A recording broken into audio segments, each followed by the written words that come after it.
Hi everyone, welcome to Good Reviews channel. நாம இன்னைக்கு silence 2 படத்தோட ரிவ்யூ தான் பார்க்க போறோம். இது ஒரு கிரைம் த்ரில்லர் மூவி. இந்த படத்தோட கதை என்னன்னா, படத்தோட ஹீரோ ஒரு சிபிஐயா இருக்காரு. இவருக்கு ஒரு கேஸ் வருது. அது என்ன கேஸ்னா, ஒரு இடத்துல 7-8 பேரை யாரோ ஷூட் பண்ணிருக்காங்க. இதுதான் அந்த கேஸ். அந்த கேஸை ஹீரோ இன்வெஸ்டிகேஷன் பண்றாரு. இறந்து போன 8 பேர்ல ஒருத்தங்க மட்டும் லேடின்னு தெரிய வருது. இந்த லேடியை பத்தி விசாரிக்கும் போது நிறைய மர்மமான விஷயம் தெரிய வருது. அது மட்டும் இல்லாம அவங்களோட ஃப்ரெண்ட்ஸும் அடுத்தடுத்து இறந்து போறாங்க. இதனால இந்த கேஸ் இன்னும் கிரிட்டிக்கலா மாறுது. இதுக்கப்புறம் ஹீரோவோட விசாரணையில தெரிய வந்த உண்மை என்ன, உண்மையான குற்றவாளி யாரு, அதுக்கான காரணம் என்ன, குற்றவாளியா ஹீரோ உயிரோட பிடிச்சாரா இல்லையா, இதுதான் இந்த படத்தோட கதை. சன்னி சர்மா இந்த படத்தை டைரக்ட் பண்ணியிருக்காரு. மனோஜ் பாஜ்பாய், தேசாய், சரில், பருள் குல்லாட்டி இன்னும் பலர் இந்த படத்தில் நடிச்சிருக்காங்க.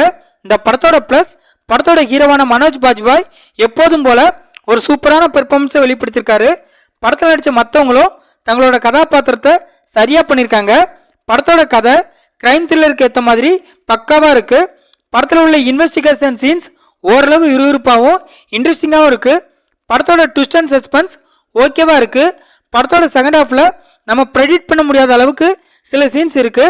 படத்தோட மியூசிக் படத்தோட நிறைய சீன்ஸை இன்னும் எலவேட் பண்ணி காட்டியிருக்கு. சினிமாட்டோகிராஃபி படத்துக்கு ஏற்ற மாதிரி இருக்கு. இந்த படத்தோட மேனஸ், படத்தோட ஃபர்ஸ்ட் ஹாஃப் கொஞ்சம் சுலபா போற மாதிரி இருக்கு. இந்த படத்துல என்னதான் சில ட்விஸ்ட் இருந்தாலும் அதுல சில ட்விஸ்ட் ஒர்க் அவுட் ஆகல. படத்தோட கிளைமேக்ஸை இன்னும் பெட்டரா பண்ணிருக்கலாம். படத்தோட வில்லன் கதாபாத்திரத்தை இன்னும் ஸ்ட்ராங்கா பண்ணிக்கலாம். படத்துல சில லாஜிக் மிஸ்டேக் இருக்கு. படத்துல உள்ள சில கேரக்டரை ரைட்டிங்ல இன்னும் பெட்டரா டிசைன் பண்ணிருக்கலாம். மொத்தத்தில் இந்த படத்தை பார்க்கலாமான்னு கேட்டா, ஒரு ஆவரேஜான கிரைம் த்ரில்லர் மூவி பார்க்க நினைக்கிறவங்க இந்த படத்தை பார்க்கலாம். இந்த படம் C5 OTTல அவைலபிளா இருக்கு. இந்த வீடியோ பிடிச்சிருந்தா லைக் பண்ணுங்க, ஷேர் பண்ணுங்க, சப்ஸ்கிரைப் பண்ணி சப்போர்ட் பண்ணுங்க. Thanks for all.